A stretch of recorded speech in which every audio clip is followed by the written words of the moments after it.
For all the hyped-up youngsters who make the big time in professional sport, there are countless prospects who never saw their full potential. One such case is famous among Manchester United fans, which tells of an arts-loving Irishman who was hailed greased lightning by Sir Alex Ferguson.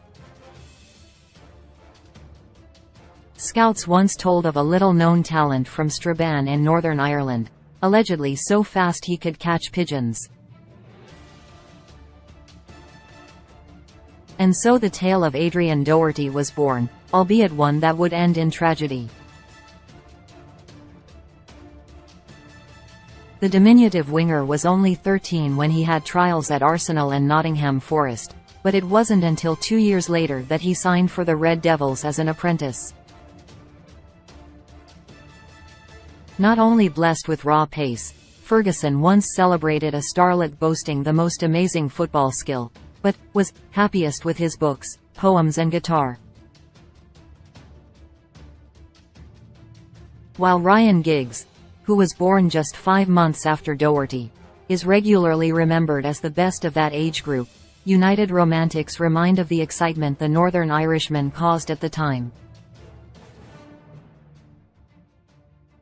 A first-team debut at Southampton was close in March 1990, but Doherty never managed to make his bow before an ACL injury less than a year later led to the end of his playing career.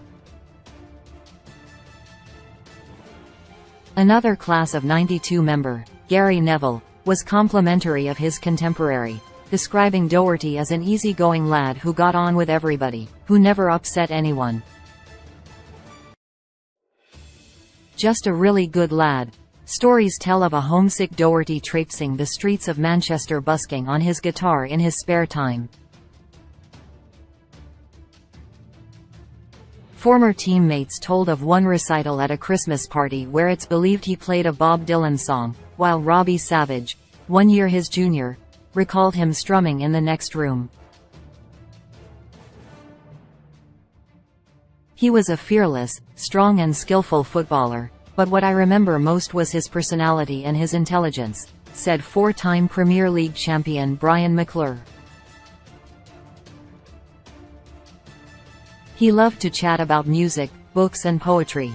So concerned was Doherty with passions outside football that he turned down a 5-year contract in 1990 and instead opted for a 3-year deal to allow for more freedom.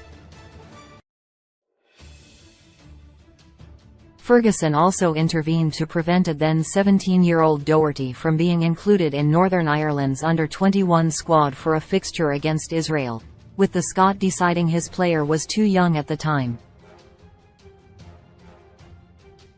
Following that knee injury in February 2021, Doherty made several attempts to return to fitness but never regained his previous momentum. He took up several jobs outside football, including a chocolate factory in Preston and a hosiery factory in his native Strabane, before finding his way to a furniture company in The Hague.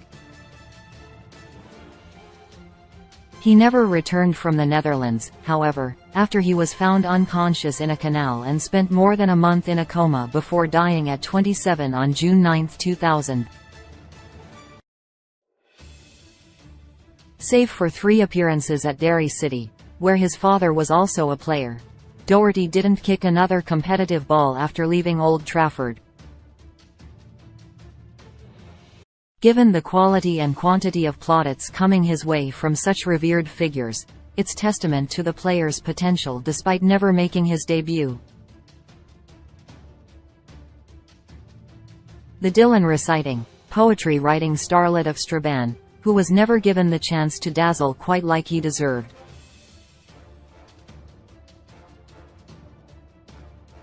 Now